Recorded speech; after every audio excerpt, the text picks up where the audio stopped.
ഞങ്ങൾ ഫ്രണ്ട്സെല്ലാം കൂടി ചേർന്ന് കന്യാകുമാരിയിലെ കോതയാറിലേക്കുള്ള യാത്രയിലാണ്. റബ്ബർ പ്ലാന്റേഷനും കാടും ഓഫ് റോഡും ചെറിയ ചെറിയ പാലങ്ങളും ചെറിയ വെള്ളച്ചാട്ടവും അങ്ങനെ മനോഹരമായ ഒരു കാനന ഭംഗി ആസ്വദിച്ചുള്ളൊരു യാത്രയാണ് കന്യാകുമാരി ഡിസ്ട്രിക്റ്റിലെ കോതയാറിലേക്കുള്ള യാത്ര. കോതയാറിലെ ഏറ്റവും അവസാനത്തെ പോയിൻ്റായ ട്വിൻസ് വാട്ടർഫാൾസിലേക്കാണ് നമ്മുടെ യാത്ര. ഇവിടെ ഇതിനകത്തോട്ട് കയറുമ്പോൾ തന്നെ ഫോറസ്റ്റിൻ്റെ ഒരു ചെക്ക് പോസ്റ്റ് ഉണ്ട്. അവിടെ നമ്മുടെ പേര് ഡീറ്റെയിൽ കൊടുത്തിട്ട് വേണം എൻ്റർ ആവാൻ. അതുപോലെ അത് എല്ലാ സമയത്തും ഓപ്പണിംഗ് അല്ല. ചില സമയത്ത് എന്തെങ്കിലും വന്യജീവികളുടെ പ്രശ്നങ്ങളോ കാര്യങ്ങളോ ഉള്ള ടൈമിങ്ങിൽ അവിടെ ക്ലോസ്ഡ് ആണ്. ഞങ്ങൾ പോയി ഒരാഴ്ച കഴിഞ്ഞപ്പോൾ അത് ക്ലോസ് ആയി. അപ്പോൾ അതൊക്കെ ഒന്ന് അന്വേഷിച്ചിട്ട് വേണം കേരളത്തിൽ നിന്ന് പോകുന്നവർ പോകാൻ, അല്ലെങ്കിൽ ഇത്രയും കിലോമീറ്റർ നമുക്ക് പോയിട്ട് നഷ്ടമാകും.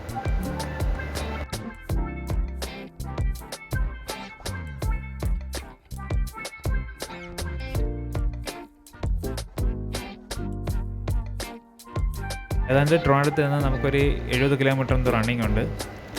അതിൽ ഫോറസ്റ്റ് ചെക്ക് പോസ്റ്റ് കഴിഞ്ഞിട്ട് തന്നെ ഒരു 10-15 കിലോമീറ്റർ ഓഫ് റോഡാണ്. റോഡുണ്ട് എങ്കിലും അത് പ്രോപ്പറായിട്ട് ടാറില്ല. അപ്പോൾ ഈ വീഡിയോ നിങ്ങൾക്ക് കാണാം, അതുപോലത്തെ അവസ്ഥയാണ്. അപ്പോൾ ഈ വീഡിയോ മൊത്തം ഒന്ന് കാണുക. നിങ്ങളുടെ വിലയേറിയ നിർദ്ദേശങ്ങൾ കമൻറ്റായി നൽകുക. Just watch it.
ഇപ്പോൾ കാണുന്ന ഈ സ്ഥലം എന്ന് പറയുന്നത് മോതിരമല വാട്ടർഫാൾസാണ്.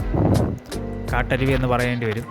കാട്ടിൽ നിന്ന് വളരെ മനോഹരമായ ഒരു അരുവിയാണ് ഇത്. നാം പോകുന്ന റൂട്ടിൽ തന്നെയാണ്. ഇവിടെ ഒരു പാലമുണ്ട്. ആ പാലത്തിൽ നിന്ന് നമുക്ക് ഇടത്തോട്ട് നോക്കിക്കഴിഞ്ഞാൽ വളരെ മനോഹരമായി ഈ വാട്ടർഫാൾസ് കാണാൻ പറ്റും. ഞങ്ങളവിടെ ഇറങ്ങി കുറച്ച് ഫോട്ടോസൊക്കെ എടുത്ത് കുറച്ച് നേരം അവിടെ സമയം സ്പെൻഡ് ചെയ്തു. അത് കഴിഞ്ഞിട്ട് ഞങ്ങൾ നേരെ നമ്മുടെ ലക്ഷ്യസ്ഥാനമായ ട്വിൻസ് വാട്ടർഫാൾസിലേക്ക് യാത്ര തിരിച്ചു.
ഇവിടെ ഈ ഡാമിൻ്റെ അടുത്തായിട്ട് കുറച്ച് കോട്ടേഴ്സും കുറച്ച് KSEBയുടെ സ്റ്റാഫുകൾക്കുള്ള കോട്ടേഴ്സും കാര്യങ്ങളൊക്കെ ഉണ്ട്.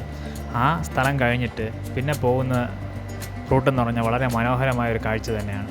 രണ്ട് സൈഡും യൂക്കാലിപ്റ്റിക് മരങ്ങളും തറ മൊത്തം പുല്ല് മേഞ്ഞതുപോലെ പച്ചപ്പ് നിറഞ്ഞ ഒരു സ്ഥലമാണ്. വളരെ മനോഹരമായ കാഴ്ച തന്നെയായിരുന്നു നമുക്ക് കാഴ്ചവെച്ചത്. ഞങ്ങളവിടെ നിർത്തിയില്ല, കാരണം അങ്ങനത്തെ ഒരു സ്ഥലമായതുകൊണ്ട് നമ്മൾ നേരെ ആ മനോഹര കാഴ്ചകൾ കണ്ട് നേരെ ഞങ്ങൾ യാത്ര തിരിച്ചു.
അത് കഴിഞ്ഞ് കുറച്ച് ഫ്രണ്ടിലോട്ട് പോയപ്പോൾ ഞങ്ങൾക്ക് അവിടെ ഒരു ചെറിയൊരു പാലം കയറേണ്ടി വന്നു. പാലം കഴിഞ്ഞ ഉടൻ റൈറ്റ് സൈഡിൽ ഒരു നല്ല വാട്ടർഫാൾസ് കണ്ടിരുന്നു. ഞങ്ങളവിടെ ഇറങ്ങിയില്ല, കാരണം നമുക്ക് ടൈം തീരെയില്ലായിരുന്നു. അവിടെ പിന്നെ പാറയായതുകൊണ്ട് ചെറിയ വഴുക്കലും കാര്യങ്ങളൊക്കെ ഉണ്ട് എന്ന് നമുക്ക് തോന്നിയത് കൊണ്ട് മാത്രമാണ് ഞങ്ങളവിടെ ഇറങ്ങാത്തത്. അത് നല്ലൊരു സ്പോട്ട് തന്നെയാണ്. പോകുന്നവർക്ക് ജസ്റ്റ് അവിടെ റിലാക്സ് ചെയ്യാൻ പറ്റിയ ഒരു സ്ഥലം തന്നെയാണ്. അതിനുശേഷം കുറച്ചപ്പുറത്ത് പോകുമ്പോൾ ഒരു പാലമുണ്ട്. ആ പാലം കഴിഞ്ഞ ഉടൻ തന്നെ നമുക്ക് വീണ്ടും ഒരു ചെറിയ പാലം കാണാം. അതിൻ്റെ അടുത്തതായിട്ടാണ് ടിൻസ് വാട്ടർഫാൾസ് സ്ഥിതി ചെയ്യുന്നത്. ഞങ്ങളിവിടെ സൈഡിൽ ബൈക്കൊക്കെ ഒതുക്കിയിട്ട് അടുത്ത കാണുന്ന ആ ചെറിയ തടം വഴി നേരെ അകത്തോട്ട് കയറി അവിടെയാണ് ഈ ടിൻസ് വാട്ടർഫാൾസ് സ്ഥിതി ചെയ്യുന്നത്. രാവിലെ ഒരു 9 മണിയോടെ അവിടെ എത്തിയെന്ന് തോന്നുന്നു. അപ്പോൾ ഞങ്ങൾ പോയപ്പോൾ വളരെ മനോഹരമായ വാട്ടർഫാൾസ് തന്നെയായിരുന്നു അത്. അത്യാവശ്യം വെള്ളമുണ്ട്. ഞങ്ങൾ അതുകൊണ്ട് ഞങ്ങളുടെ ബൈക്കുകളും കൂടെ അങ്ങ് എത്തിച്ചു. ഇവിടെ എത്തിച്ച് ഇവിടെ കുറച്ച് ഫോട്ടോസൊക്കെ എടുത്തിട്ടുണ്ട്. അതൊക്കെ നമ്മുടെ ഇൻസ്റ്റാഗ്രാം ഐഡിയിൽ ഇട്ടിട്ടുണ്ട്. പിന്നെ ഞങ്ങൾ മനോഹരമായ ആ സ്ഥലം ഒന്ന് ആസ്വദിച്ചതിന് ശേഷം ഞങ്ങൾ നേരെ വെള്ളത്തിലേക്ക് ഇറങ്ങി. പിന്നെ കുളിയും വെള്ളത്തിൻ്റെ ബഹളവും എല്ലാം കൂടെ ഞങ്ങൾ ആ സ്ഥലം നല്ല രീതിയിൽ എക്സ്പ്ലോർ ചെയ്തിട്ടുണ്ട്.